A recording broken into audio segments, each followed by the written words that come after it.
살아계시고 참되신 아버지 하나님, 은혜를 감사합니다. 성령 하나님의 은혜를 저희들에게 허락하여 주시어서 나누는 말씀 속에 저희 각자의 마음을 또 영을 주장하시고 오직 십자가에 달리신 예수 그리스도만 우리가 찾을 수 있도록, 볼 수 있도록 인도하여 주시옵소서. 사도 바울이 그렇게 우리에게 전하고자 했던 그 복음을 이제 시작합니다.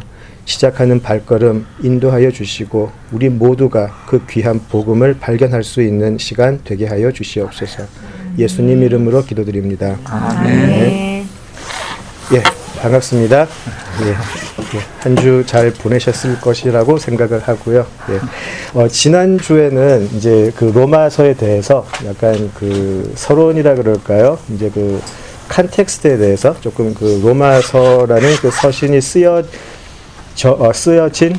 그 이제 그 출발점이라고 할까요? 좀 그런 상황에 대해서 한번 나눠봤고요.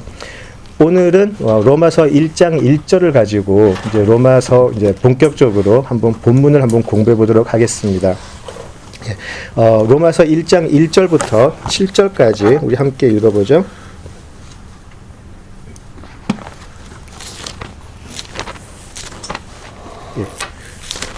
로마서 1장 1절에서 7절까지 오늘 본문으로 할 텐데요. 일단 함께 읽겠습니다.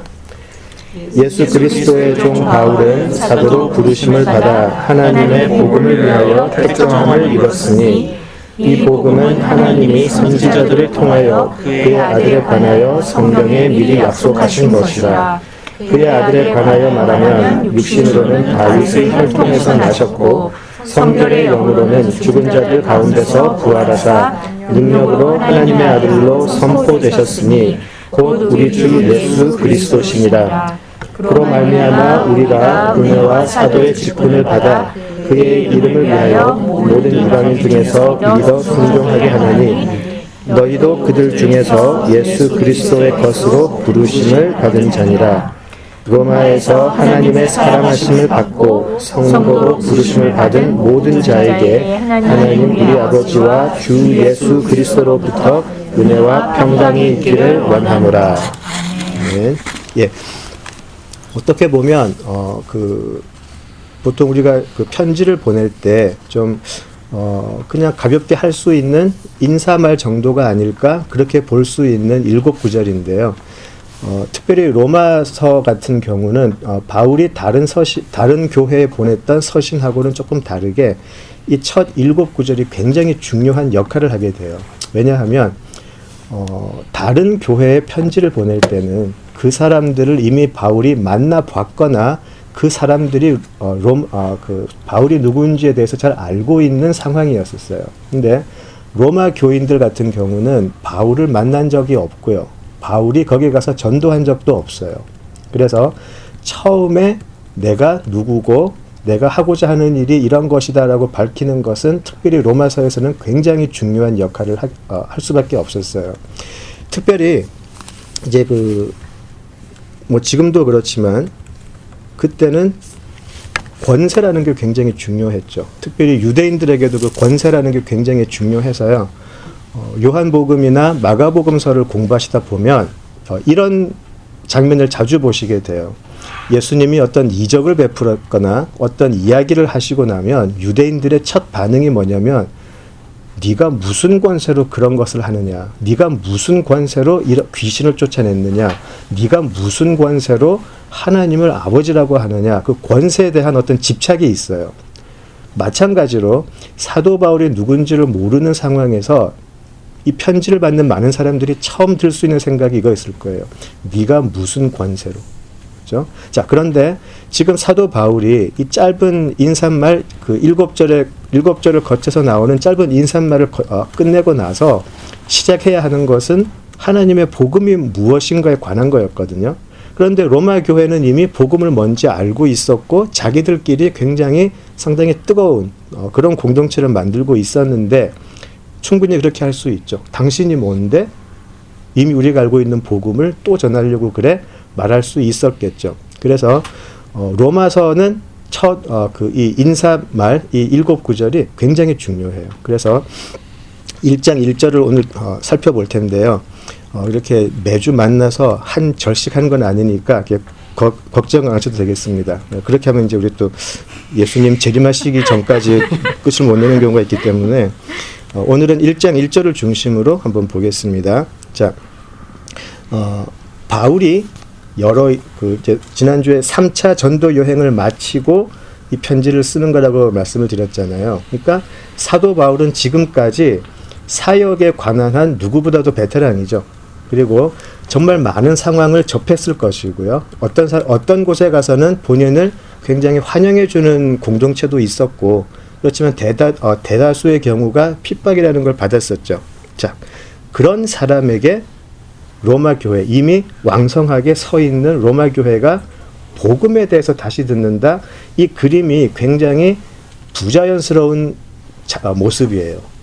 왜 다시 바울은 이미 단단히 서 있는 로마 교회에게 복음을 전하려고 했을까?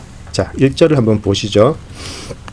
지금 우리가 보았던 1장 1절에서 7절을 7개의 다른 절로 생각하지 마시고요. 한번 하나의 문단으로 한번 생각을 해보죠.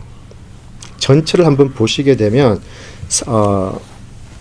굉장히 재미있는 사도 바울의 그 당시 사람들의 그 기록 기법이 하나 보여요. 1절에서 7절을 잘 보시면, 자, 1절에서는 예수 그리스도의 종 바울은 사도로 부르심을 받아 하나님의 복음을 위하여 택정함을 입었으니 라고 해가지고요. 본인이 복음을 위해서 사도로 택정함을 받았다라고 나와 있어요. 그죠? 본인은 사도로 택정함을 받았다. 그래서 그 사도의 자격으로 너희들에게 편지를 쓴다. 그렇게 되어 있는데, 자, 사도로 택정함을 받아서 하나님의 복음을 위한 사도로 택함을 받았는데, 2절에서는 그 복음은 하나님의 아들에 관한 것이다. 근데 그 아들이 누군가? 3절, 4절에서 이야기하죠. 바로 예수 그리스도다. 그리고 6절에서는 다시 처음으로 돌아가요. 내가 사도로 부르심을 받은 것을 이제 너희들도, 로마 교회 너희들도 부르심을 받은 걸로 이렇게 확정을 하죠. 그리고 7절을 보시면 그런 같은 부르심을 받은 로마 교회에게 축복을 하는 장면이에요. 자, 이 기법은 성경, 특별히 신약에서 굉장히 자주 나오는, 그 당시에 자주 쓰인 수법이 아니죠. 기법인데, 이걸 이제 하나를 강조할 때 샌드위치 기법이라 그래가지고 우리 이제 식빵 중간에 먹는 햄이 들어가는 것처럼 중요한 것을 말하기 위해서 이렇게 양쪽에 싸는 거예요. 사도로 택하심을 받았다. 너희들도 사도로 택하심을 받았다. 그 사도로의 부르심을 양 끝에 두고 중간에 들어가는 게 뭔지 한번 보세요. 그게 3절 4절이거든요. 사도로 부르심을 내가 받았다. 너희들도 나같이 사도로 부르심을 받았는데 그 중간 3절 4절 그게 핵심인데 그게 예수 그리스도예요. 그러니까 지금 사도 바울이 이 인사말에서 하는 거는 딱 하나예요. 내가 누구냐라고 말하는 것 같지만 실제로는 이 사람은 지금 예수 그리스도를 딱 중간에 놓고 있어요. 예수 그리스도를 중간에 놓고 나는 사도로 택정하심을 받았다. 복음을 위해. 근데 그 복음은 예수 그리스도다. 그런데 내가 사도로 부르심을 받은 것처럼 너희들도 사도로 부르심을 받았으니 내가 너희를 축복한다. 이게 인사말이에요. 그럼 여기서 로마서 전체의 주제가 나오죠. 예수 그리스도예요. 그 관점으로 로마서를 보시면 좋겠습니다. 그래서 다시 한번 말씀을 드리면 사도 바울이 내가 사도이다. 내가 너희들에게 무슨 권세로 지금 이 편지를 보내는가? 나는 하나님의 종 사도로서 그 권세로서 너희들에게 서신을 보낸다. 근데 딱 하나. 내가 사도라는 것을 증명하는 것도 중요한 게 아니고 오직 하나. 예수 그리스도. 그 예수 그리스도의 복음을 너희들에게 이제 들려주기를 원한다. 그게 인사말에 나와 있어요. 자, 많은 경우, 지난주에도 잠깐 말씀드렸던 것 같은데, 우리가 특별히 이제 젊은, 우리 그 대학생들하고 이렇게 얘기를 하다 보면 항상 비전에 관한 이야기 많이 하고, 나의 소명이나 사명 그런 거 이야기 많이 하는데, 굉장히 많은 경우, 저도 그랬기 때문에 말씀을 드리는 건데, 항상 내가 뭐가 될까가 중심에 있었어요. 내가 무슨 잡을 잡아서, 내가 어떤 위치에 가서, 내가 어떤 위대한 신앙의 일을 해서 항상 사실은 보면 믿음이라는 이름으로 항상 중간에 내가 들어가 있었거든요. 나는 이런 사람이 되어야지. 나는 높은 사람이 되어서 거기 가서 뭔가 하나님의 이름으로 일을 해야지. 사실 알고 보면 자기가 들어가 있었어요. 사도 바울은 자기가 아니고 예수가 들어가 있는 거죠. 자, 이것을 고린도전서에서 이렇게 표현을 해요. 우리 고린도전서 15장으로 한번 가보시죠. 고린도전서 15장으로 한번 가보십니다. 15장 9절로 가보시죠.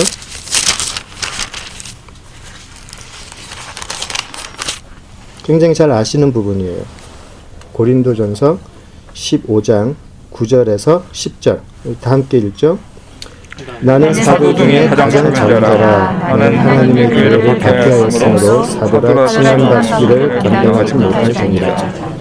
그러나 내가 나된 것은 하나님의 은혜로 된 것이니 내게 주신 그의 은혜가 헛되지 아니하여 내가 모든 사도보다 더 많은 수고하였으나 내가 한 것이 아니요 오직 나와 함께 하신 하나님의 은혜로라. 예. 이게 사도 바울이 자신의 사도됨을 이해하는 모습, 고백이에요. 사도로 부르심 받은 것도 자랑할 것이 아니고 오직 모든 것이 하나님의 은혜인데 내가 나된 것 전부 다 하나님의 은혜다. 나는 사도 중에서도 제일 작은 자다라고 이야기를 하고 있어요. 우리들이 사실은 믿음으로 이야기하는 많은 것들 중에 사실은 내 욕심이 반영되는 경우가 너무 많은데 사도 바울은 나는 만삭되지 못한 자처럼 사도 중에서도 가장 작은 자인데 내 나된 것은 오직 하나님의 은혜다. 그렇게 이야기를 해요. 자, 그렇게 자기 자신을 이해를 하고 있었어요. 자, 우리 다시 로마서 1장으로 돌아가죠. 자, 처음으로 자신을 소개하는 게 1절에 예수 그리스도의 종이라고 되어 있어요. 예수 그리스도의 종. 자, 영어 성경을 가지신 분이 있으시면 혹시 거기 각주를 한번 보세요. 거기 보시면 영어로는 제가 가진 거는 ESV인데요. 거기 servant라고 되어 있잖아요. 그죠? 이제 servant에 이렇게 표시가 되어 있을 거예요. 번역마다 조금 다를 수 있는데 servant라는 표현의 각주를 보시면 이렇게 되어 있어요. slave라고 되어 있어요. 문맥으로 보면은 슬레이브가 맞다라고 각주가 나와 있어요. 그죠? 조금 다르지 않아요? 다가오는 게 하나님의 종하고 예수 그리스도의 종하고 예수 그리스도의 노예라는 거는 좀 다르지 않아요? 어감이. 우리는 지금 현대 사회를 살면서 노예라는 것 자체에 대해서 굉장히 우리가 거부감이 있기 때문에 굉장히 안 좋은 어감이 드는 건 사실이에요. 근데 그 당시의 상황하고 지금 상황은 너무나 달라서 그때는 정말 할 게 없고 사는 게 힘들 때 스스로 노예가 되던 시절이었었어요. 그래서 지금 우리가 가지는 어감으로 노예를 보면 안 되고요. 원래는 예수 그리스도의 노예라는 표현이 정확해요. 종이 아니고. 자, 그런데 이 예수 그리스도의 종이라고 할 때 그 노예라고 할 때 특별히 유대인 전통에서는 딱 떠오르는 그림이 있어요.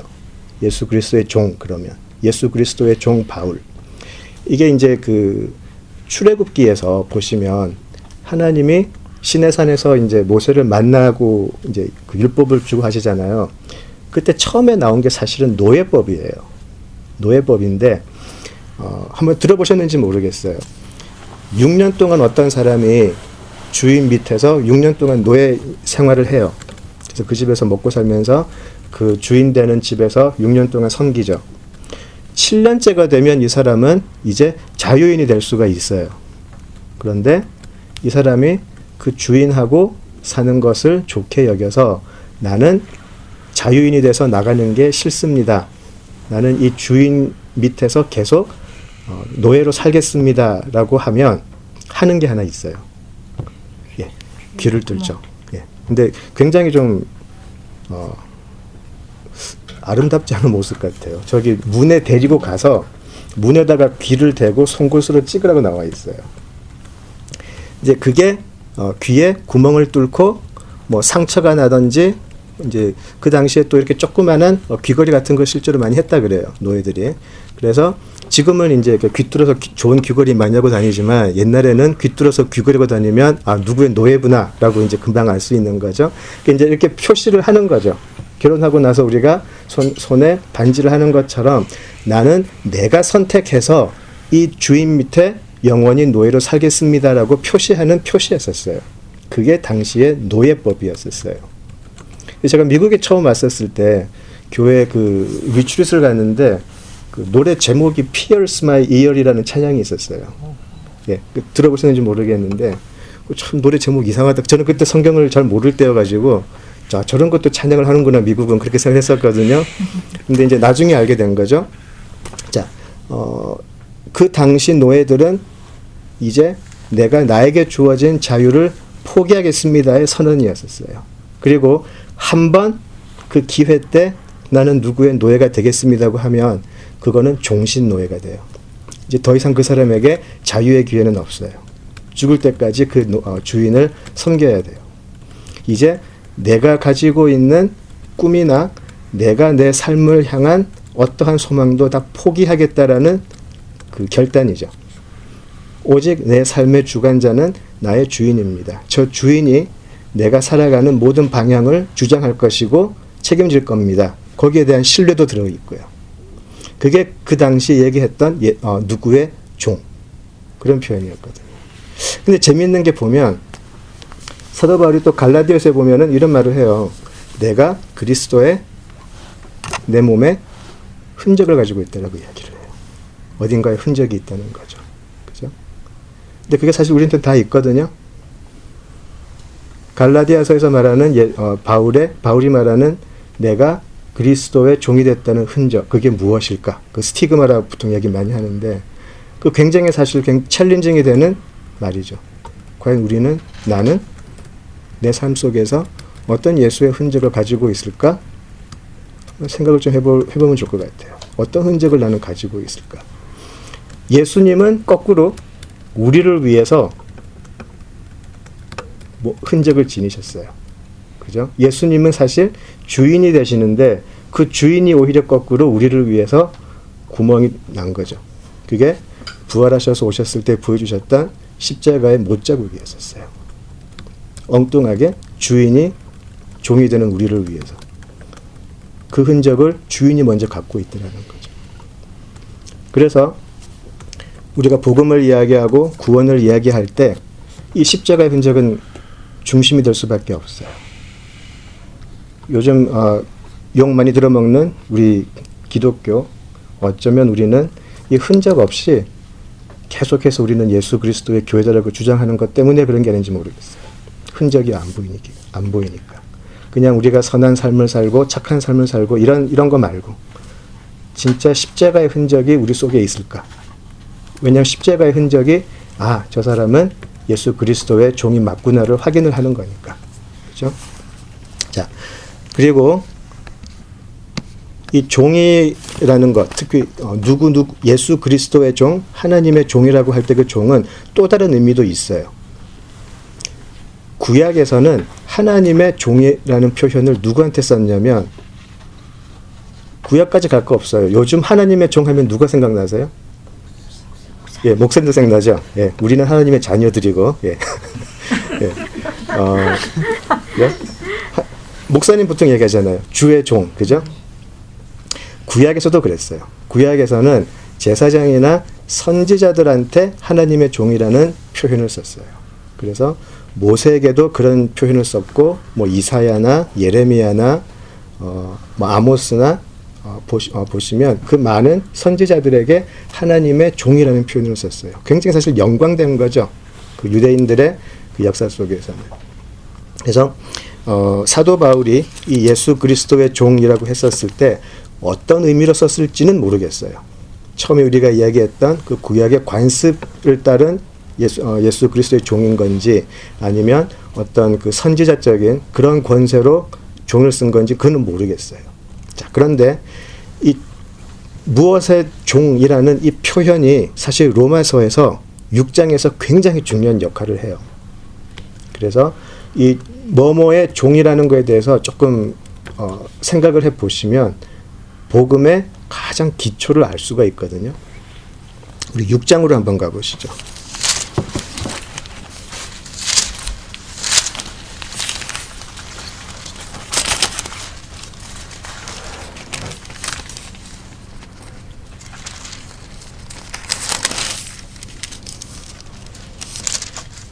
예, 우리 6장 16절로 한번 가볼까요? 예, 6장 16절에서 23절까지인데요.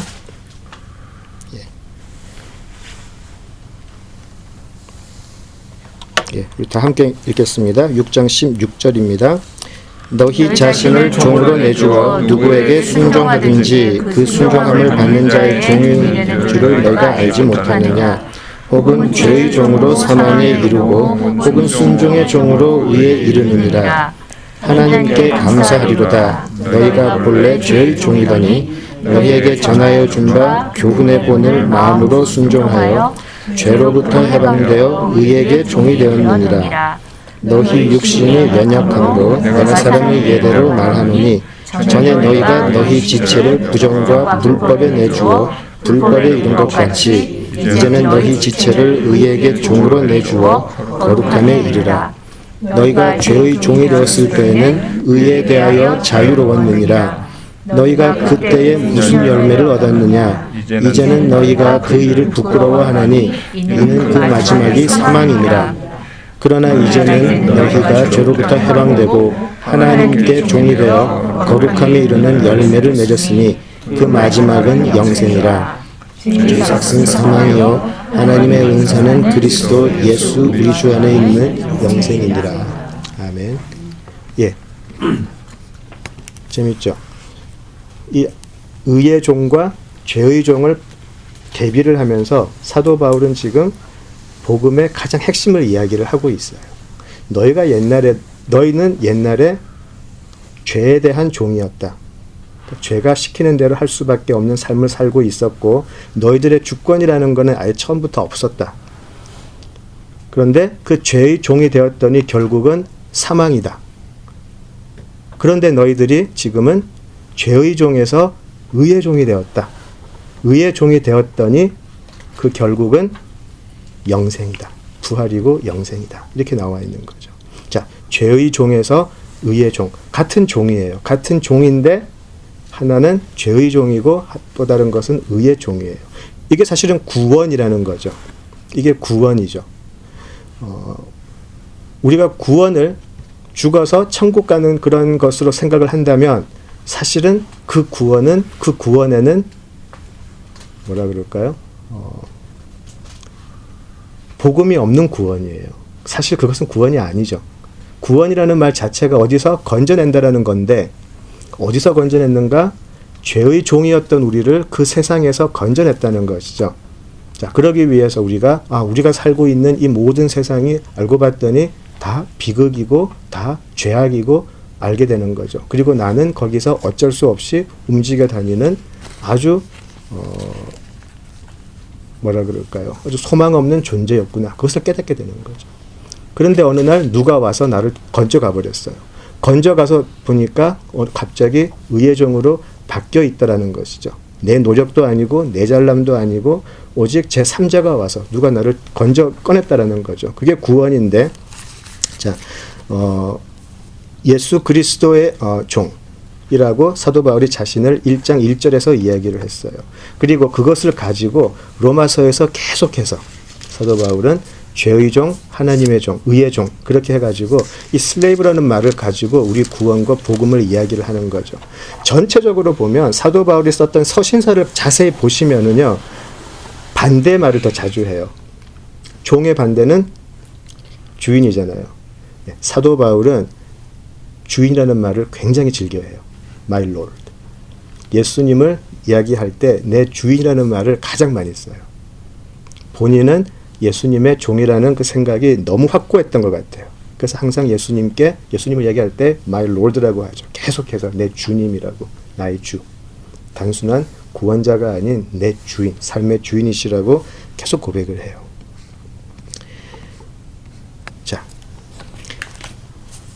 종이 됐다면, 내가 예수님의 종이 되었다면, 아까 그 처음에 제가 구약 그 노예법에 대해서 말씀을 드렸을 때 드렸던 말씀처럼 누구의 종이 된다라는 것은 사실 자신의 모든 주권을 포기한다라는 거잖아요. 그죠? 그렇게 생각하면 사실 굉장히 바보 같은 일 아닐까요? 왜? 내가 내 인생의 주인이 되어서 내가 내 인생을 개척하지 않고 왜 다른 존재가 나의 모든 걸 주장하게 하지? 그죠? 천상천하 유아 독존이 오히려 더 진리가 아닐까라는 생각을 하는 거죠. 이 하늘과 땅 속에 나 하나밖에 없는데 내가 내 인생 책임져야지. 왜 내가 다른 사람한테 구원을 달라고 할까? 내가 왜 다른 사람한테 매여서 살아가지? 그죠? 아까 찬양 굉장히 기가 막혔어요. 우리는 오직 주의 사랑에 매여 살아가는 사람들인데 그 매인다라는 게 누구의 종이 된다라는 말이거든요. 우리가 왜 그렇게 해야 될까요? 왜 우리가 손해보는 삶 아닌가요? 왜 우리가 남의 말을 들으면서 교회 멤버십 피까지 바쳐가면서 왜 그렇게 해야 될까요? 왜 그렇게 하죠? 그죠? 자, 그런데 사도 바울은 그것을 은혜로 알고 있었어요. 이것을 은혜라고 알고 있었고요. 그에게 주어진 놀라운 그 종으로서의 역할을 그는 사명으로 알고 있었어요. 되게 재밌잖아요. 종이 주인이 시키는 일을 하는 것을 종은 사명으로 알고 있었어요. 사명은 뭐죠? 내 삶의 모든 것을 바쳐서 해야 하는 일. 그게 사도 바울이 생각하는 주인과 노예의 관계였었어요.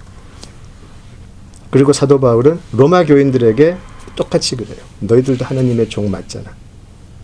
그리고 지금 편지를 읽고 있는 우리도 한테도 똑같이 얘기하는 거죠. 새 생명 노예들. 그죠? 이 노예들의 공동체가 교회라는 거죠. 자, 이제 예수님의 종, 예수 그리스도의 종인 바울이, 다시 로마서 1장 1절입니다. 예수 그리스도의 종이 된 사도 바울이, 자, 두 번째 말하는 것이 사도로 부르심을 받았다라고 되어 있어요. 자, 종인데 사도로 부르심을 받았대요. 종인데 사도로 부르심을 받았다. 엄청난 역전이죠.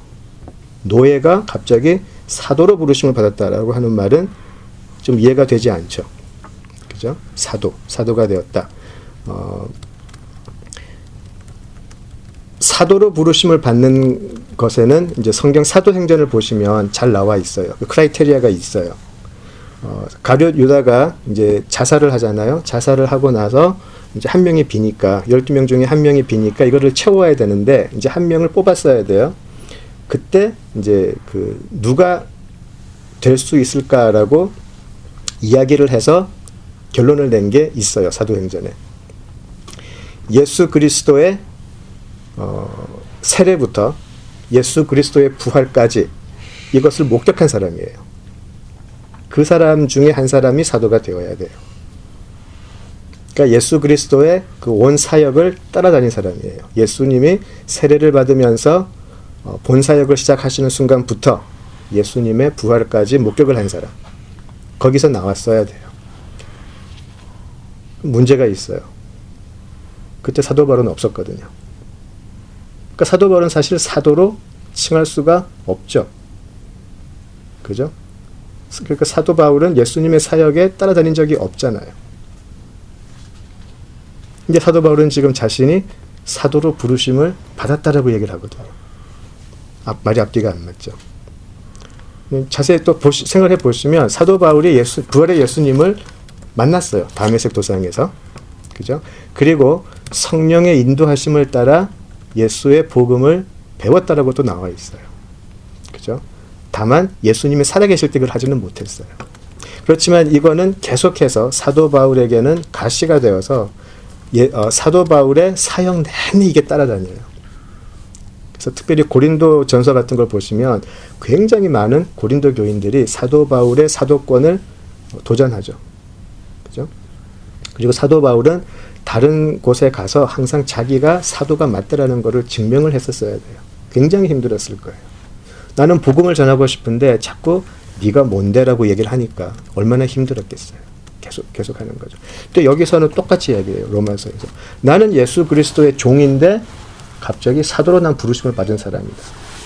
종이 되었더니 사명을 받았다라는 거죠. 굉장히 재밌는 표현이에요. 그죠? 자, 그 부르심을 받았는데, 자, 사도로 부르심을 받아서 지금 해야 할 일이 생겼어요. 사도로 부르심을 받아서 해야 할 일이 하나님의 복음을 위한 사도. 하나님의 복음을 위한 사도라고 되어 있어요. 하나님의 복음을 위한 사도. 그래서 내가 지금 너희들에게 복음을 전하겠다라는 것이죠. 그렇죠? 하나님의 복음을 너희들에게 전하겠다. 이 복음에 대해서 한번 생각을 해보죠. 이제 복음을 영어로 아까 여기 그 앞에 여기 굿뉴스가 그거던데. 예. 굿뉴스예요. 말 그대로 굿뉴스예요. 그죠? 그리고 이제 성경 공부할 때 많이 배웠잖아요. 유앙겔리온이라 그래가지고 복음은 굉장히 좋은 소식인데 그냥 굿뉴스가 아니죠. 그냥 좋은 소식이 아니에요. 이 부분에서 우리가 우리 복음과 구원을 너무 형편없이 만드는 것 같아요. 그냥 좋으면 다 복음인 줄 알아요. 그냥 듣기 좋고 기분 좋게 만들면 그게 다 복음인 줄 알아요. 그래서 신앙의 이름으로 모이는 많은 사람들이 그냥 좋은 게 좋고 억지로 성경 구절 갖다 놓고 억지로 해석하고 억지로 하면서 그냥 굿뉴스를 만들어내요. 자, 근데 굿뉴스는 하나님이 선포하시는 건데 굉장히 놀라운 복음의 선포가 마가복음에 있어요. 그래서 이거는 좀 다 기억을 하시면 좋을 것 같아요. 아시겠지만 한번 가보죠. 우리 마가복음 1장 1절로 한번 가보죠. 마가복음.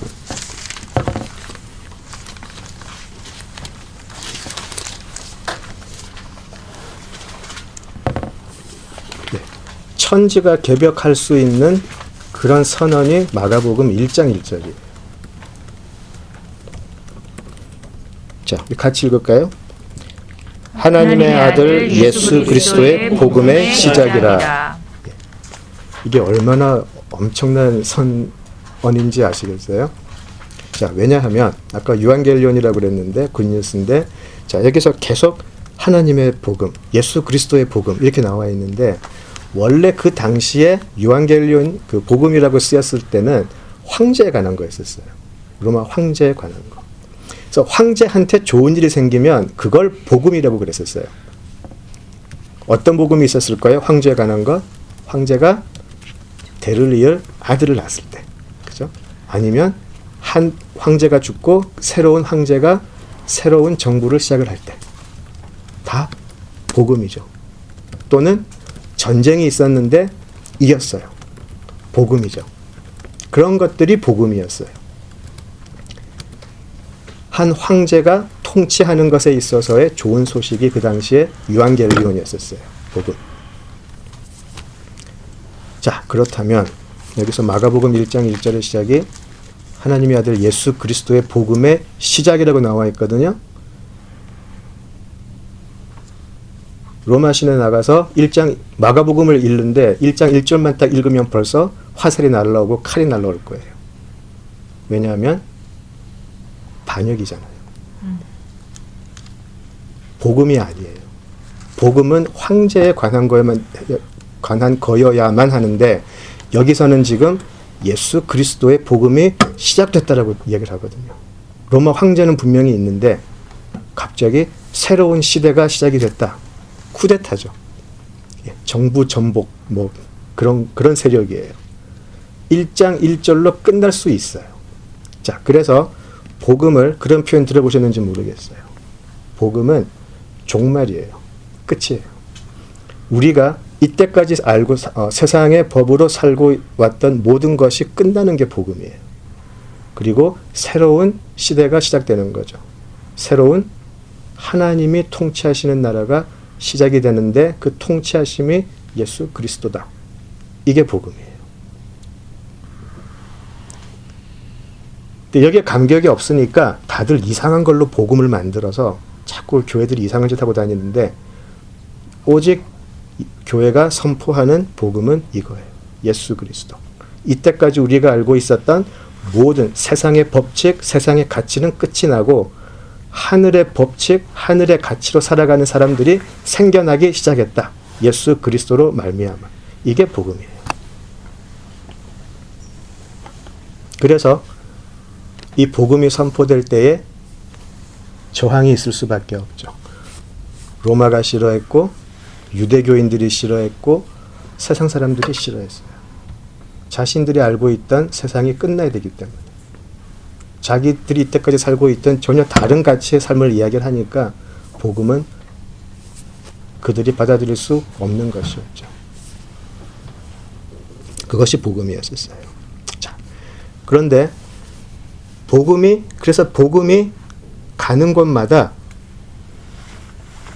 분쟁이 생길 수밖에 없어요. 왜 하나님의 이름으로, 예수님의 이름으로 복음을 전하는데 세상 사람들이 그렇게 싫어할까요? 왜 그렇게 세상은 조롱하고 어리석게 바라볼까요? 만약에 세상이 너무나 잘 받아들이고 세상이 박수치고 그랬다면 어쩌면 그거는 하나님의 복음이 아닐 수 있어요. 예수님께서 오셨을 때 그런 말씀 하시잖아요. 내가 너희들 사이에 분쟁을 일으키러 왔다라고 분명히 이야기하셨어요. 그게 예수님의 싸움꾼이어서가 아니고 복음이라는 것 자체가 이 세상의 세력과는 부딪힐 수밖에 없기 때문에. 그죠? 자, 그래서 우리가 이제 한번 좀 생각을 해보면 좋겠어요. 과연 내가 알고 있는 복음, 나는 구원받았다라는 확신이 있는데 그 구원의 확신 또는 복음이 나로 하여금 이 세상을 살면서 어떤 갈등을 가지게 하고 어떤 부딪힘이 있게 했는가 한번 생각해 보시면 좋겠어요. 복음은 세상과 그렇게 쉽게 가지 않아요. 쉽게 갔다 그러면 사실 사도행전 그렇게 드라마틱하게 쓰이지 않았을 거예요. 가는 곳마다 분쟁이 나요.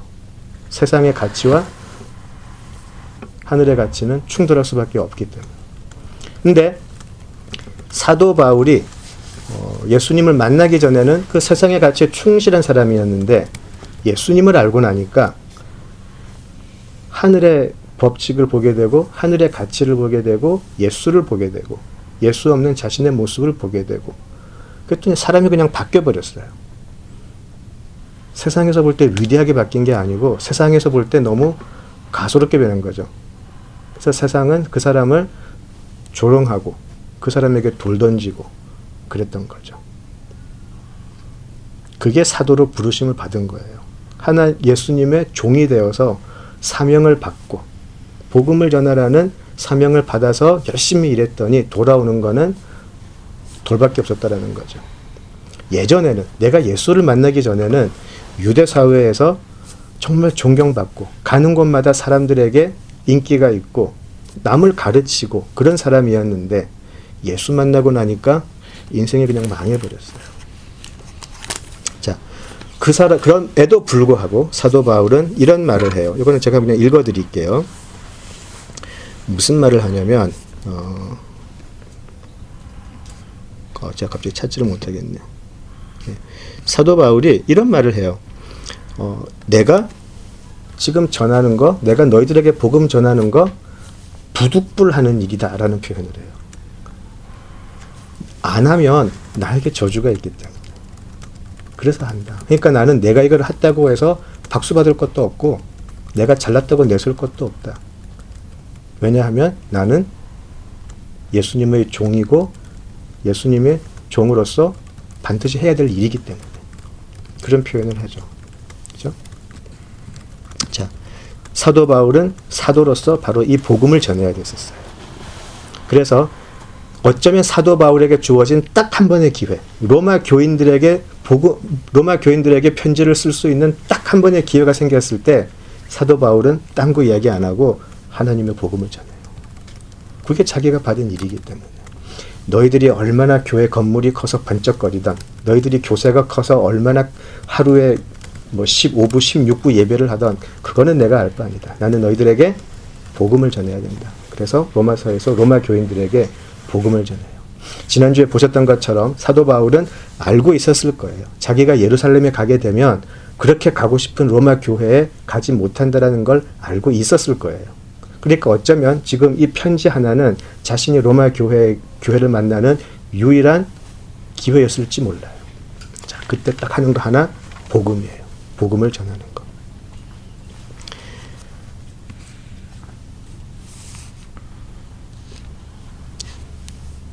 갈라디아서 한번 잠깐 보실까요? 갈라디아서 1장 한번 보시죠. 자, 고린도 서신 뒤에 갈라디아서가 있는데요. 갈라디아서 1장을 한번 보시죠. 갈라디아서 1장 8절 한번 보시죠. 갈라디아서 1장 8절에서 10절입니다. 갈라디아서 1장 8절에서 10절 같이 읽죠. 그러나 우리나 혹은 하늘로부터 온 천사라도 우리가 너희에게 전한 복음 외에 다른 복음을 전하면 저주를 받을지어다. 우리가 전에 말하였거니와 내가 지금 다시 말하노니 만일 누구든지 너희가 받은 것 외에 다른 복음을 전하면 저주를 받을지어다. 이젠 내가 사람들에게 좋게 하랴 하나님께 좋게 하랴 사람들에게 기쁨을 구하랴 내가 지금까지 사람들의 기쁨을 구했다면 그리스도의 종이 아니니라. 예, 이게 또 나오죠. 그리스도의 종. 자, 지금 그리스도의 종으로서 내가 사도로 부르심을 받았는데 사도로 부르심을 받고 나서 나는 해야 할 일 딱 하나, 복음을 전하는 건데 이 내가 받은 이 복음 말고 다른 복음을 전하는 자가 있다면 그게 천사라고 해도 저주를 받을지어다. 그렇게 이야기를 해요. 내가 예수님의 종인데 내가 누구를 기쁘게 하겠느냐. 너희들이 내 말을 듣고 기분 나쁠까 봐 하나님의 복음을 전하지 못하겠느냐. 너희들이 잘 받아들일 수 있게 내가 복음을 조금 마사지 해가지고 내가 전하겠느냐. 절대로 그렇게 못한다라는 거죠. 나는 하나님의 복음을 있는 그대로 그리고 나에게 주신 그대로 전해야 될 예수 그리스도의 종이기 때문에 여기에 빼거나 더하거나 한다면 저주가 있을지어다 라고 이야기를 해요. 사도 바울은 자신의 삶의 딱 유일한 목적이었던 복음에 이렇게 진지했어요. 딱 요거 하나였었어요. 복음. 예수 그리스도의 복음.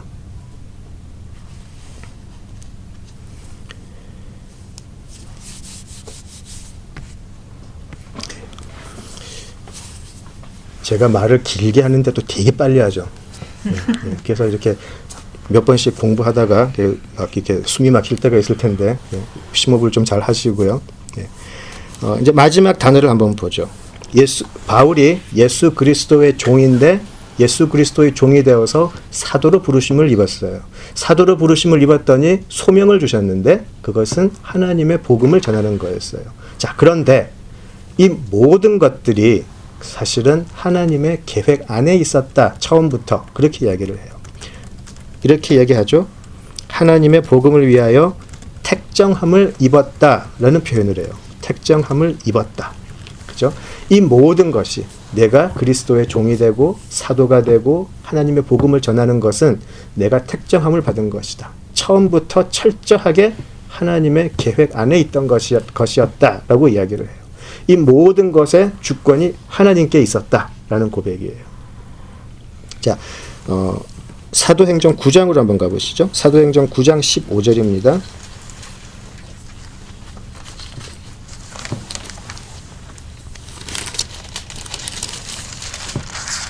사도행전 9장은 바울이 회심을 하게 되는 굉장히 중요한 장인데요.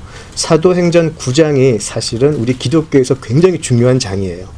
바울이 예수님을 만나는 장인데, 자, 여기서 사도행전 9장 15절을 한번 보시죠. 사도행전 9장 15절. 제가 읽을게요. 주께서 이르시되 가라, 이 사람은 내 이름을 이방인과 임금들과 이스라엘 자손들에게 전하기 위하여 택한 나의 그릇이다 라고 되어 있어요. 사도 바울에게 가서 축복 기도를 해라 라고 하는 명령을 받은 아나니아는 주저했어요. 아니, 예수님, 저 인간이 어떤 인간인데요? 믿는 사람들 죽이러 다니는 사람인데 어떻게 내가 가서 저 사람한테 축복을 하고 기도를 하겠습니까? 라고 했더니 예수님의 대답이 바로 이거였어요. 내가 택한 나의 그릇이다. 이 사람은 이방인을 향해서 내 사도가 되기로 내가 택한 그릇이다 라고 되어 있어요. 사도 바울은 이 확신이 있었어요. 나에게 지금 있었던 모든 일들은 하나님이 미리 정하셨고 나는 이미 택함을 받은 그 일을 하기 위해서 택정함을 받은 사람이다. 이것은 예수님이 직접 컨펌하신 것이다. 거기에 대한 확신이 있었어요. 자, 그래서 또 사도 바울은 약간 불안했는지 갈라디아서도 이런 말을 해요. 1장 15절을 보시면 갈라디아서 1장 15절을 보시면 제가 읽어드릴게요. 갈라디아서 1장 15절. 그러나 내 어머니의 태로부터 나를 택정하시고 그의 은혜로 나를 부르신 이 이렇게 되어 있어요. 사도 바울은 자기가 부르심을 자기가 어머니 뱃속에 있을 때부터 이미 택함을 받았다라고 이야기를 해요. 그래서 이 택정함이라는 것이 어떤 사람의 조건에 의한 것이 아니라 하나님의 일방적인 계획이었다라는 것을 이야기를 해요. 잘 받아들여지시나요? 이 부분이? 많은 종교인들은 이 부분을 못 받아들여요. 왜 그런지 아세요? 심지어 교회 안에서도 이걸 못 받아들이는 분이 굉장히 많이 계세요. 이 하나님의 주권을 못 받아주겠다라는 거예요. 왜냐하면 될 만한 사람이 사도가 되고 될 만한 사람이 하나님의 그릇이 되어야지, 이미 이 사람이 태어나기 전부터 하나님이 정해놓고 하나님이 다 해버리면 그럼 사람은 뭐냐는 거죠. 인본주의적인 세상에서는 이게 이해가 되지가 않아요. 제가 말씀을 잘 드린 건지 모르겠어요. 이 사람이 정말 아주 도인 같은 생활을 하고 이 사람이 정말 아주 남을 잘 도와주고 선한 삶을 살고 공부도 열심히 해서 좋은 학교 나오고 높은 자리에 가고 그러면 하나님의 사도로 쓰임받을 수 있겠지. 요거는 내가 인정할 수 있다. 그런데 아주 이 사람은 맨날 말하는 거에 뭐 열의 아홉이 욕밖에 안 나오고 아주 마약을 즐겨 하시고 아주 남 뒤에서 비방하는 것을 그냥 일상 언어로 삼고 이런 사람이 하나님이 미리 택한 사람이 되어서 갑자기 사도로 바뀐다고? 이거 못 받아주는 거예요. 사실 우리도 그렇지 않아요? 우리도 그렇잖아요. 이것을 받아들일 수 없는 많은 사람들이 사도 바울을 인정할 수가 없었어요. 자, 이 택정함이라는 것은 사실 사도 바울에게만 임했던 것은 아니죠. 이것은 특별히 우리 개신교, 특별히 또 장로교에서 굉장히 중요한 교리 중에 하나죠. 사실은 이 부분이. 이 택정함이라는 것에 있어서 하나님의 주권이 나타나요. 여기서는 어머니의 뱃속에 있을 때부터 하나님이 이미 택정함을 받았다.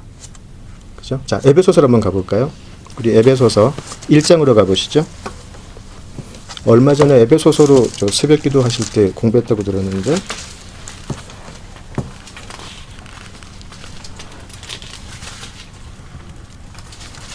예, 우리 에베소서 1장으로 한번 가보시죠.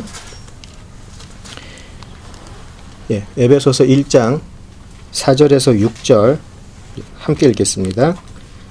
곧 창세전에 그리스도 안에서 우리를 택하사 우리로 사랑 안에서 그 앞에 거룩하고 흠이 없게 하시려고 그 기쁘신 뜻대로 우리를 예정하사 예수 그리스도로 말미암아 자기의 아들들이 되게 하셨으니 이는 그가 사랑하시는 자 안에서 우리에게 거저 주시는 바 그의 은혜의 영광을 찬송하게 하려는 것이라. 아멘. 예. 너무나 옥하는 목사님의 표현으로는 황홀한 구원이에요. 왜냐하면 지금 우리 구원에 있어서 지금 1장 4절에서 6절을 보시면 우리는 안 나와요. 전부 다 하나님이에요. 하나님이 본인의 기쁘신 뜻대로 우리로 하여금 그분을 찬양케 하려고 우리를 그냥 택하신 거예요. 그래서 우리 구원이 하나님이 시작해서 하나님을 통해 이루어지는 것이죠. 완벽하게. 자, 여기에 우리가 구원에 감격할 수밖에 없는 것 같아요. 진짜 예수님을 만난 사람들은, 진짜 구원을 받은 사람들은 그것을 이해를 못하는 게 이렇게 나오죠. 왜 나를 택하셨어요? 여기에 감격하는 거예요.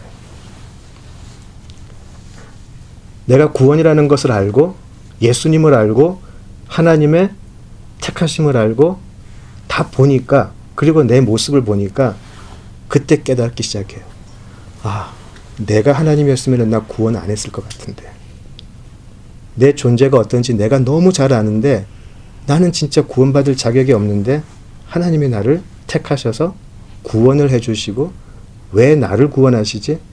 여기에 감격하는 것이 구원의 감격이죠. 나는 구원받을 만하지라는 생각을 하셨다면, 예, 다시 처음부터 십자가 밑으로 가셔서 다시 한번 구원을 생각해 보셔야 돼요.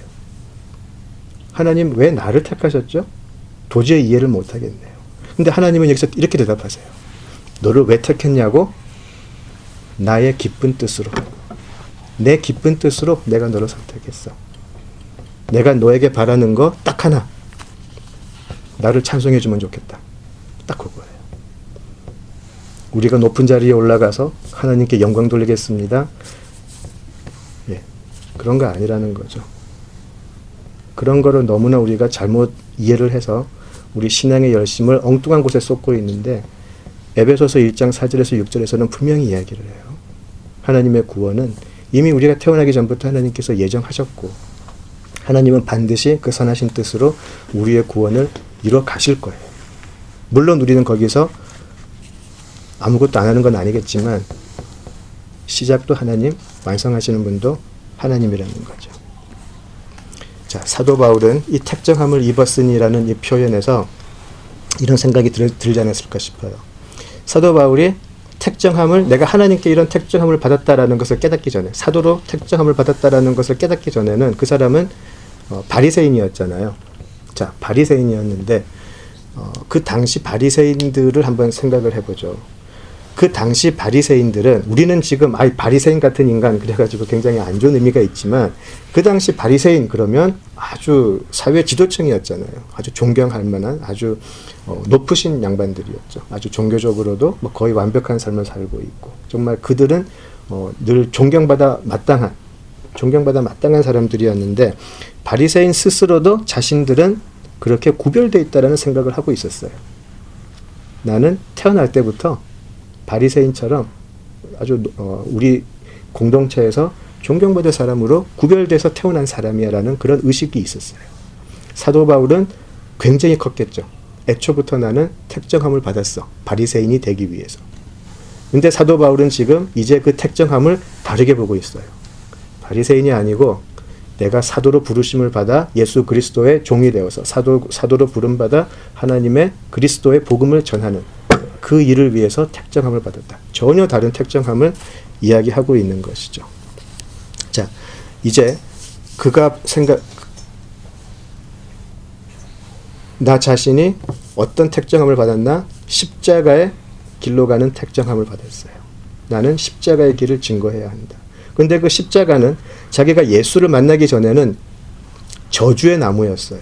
가장 악한 인간들만, 악당 중에 악당, 정말 그것도 정말 악당 중에 악당만 몇 명 가는 것이 저주의 나무였는데, 그래서 자기는 그 저주의 나무에 달린 예수를 그렇게 핍박하고 그 예수를 따라가겠다고 하는 사람들 죽이러 다녔던 그 사람이었는데 이제 그 사람은 완전히 변해버렸어요. 그 십자가가 은혜의 증거가 되어버린 거죠. 그래서 십자가를 바라볼 때에 사도 바울은 그렇게 이야기하죠. 나는 십자가 말고는 증거할 게 없다. 딴 거는 나에게 아무 소용이 없다. 내가 그렇게 열심히 공부했던 율법이나 하나님의 법이나 이런 거 아무 소용없다. 오직 예수님의 십자가만. 남들이 볼 때는 저주의 나무인데 내가 볼 때는 너무나 은혜의 나무다. 그렇게 이야기하는 거죠. 그것을 증거하기 위해서 택정함을 받았다라고 이야기를 해요. 자, 이제 우리를 한번 생각을 해볼까요?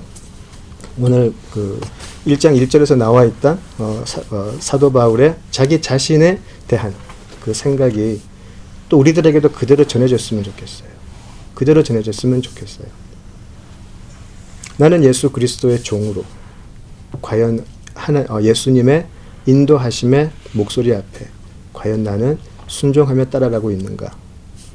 내 욕심을 노예가 주인한테 우기고 주장하고 지금 설득하고 있는 건 아닌가? 한번 생각을 해봤으면 좋겠어요.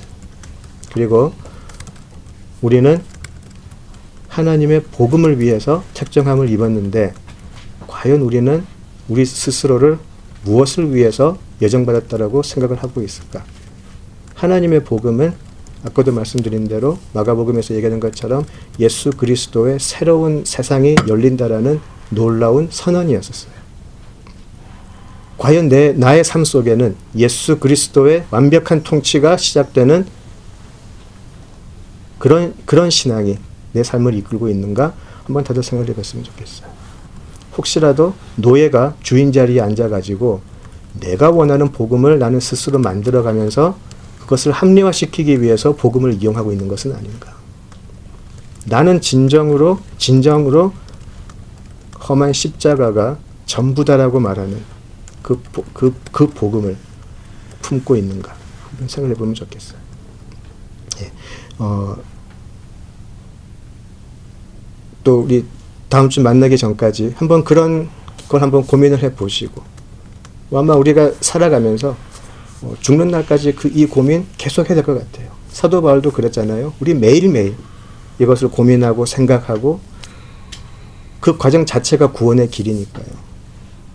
까딱 잘못하면 떨어질 수 있는 게 우리 신앙이기 때문에 과연 사도 바울이 우리에게 이야기했던 자기 자신의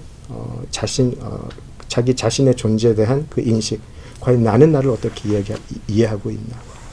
내가 그렇게 맨날 이야기하는 예수 그리스도의 복음이 진정 내 삶을 통치하는, 새로운 삶을 열어가는 그런 능력으로 나타나고 있는가, 한번 고민을 한번 해보시는 그런 일주일 되면 좋겠습니다. 예, 여기까지 하고요. 다음 주에 계속해서 2절 이후로 한번 쭉 살펴보도록 하겠습니다. 예, 여기까지 하죠. 기도하겠습니다.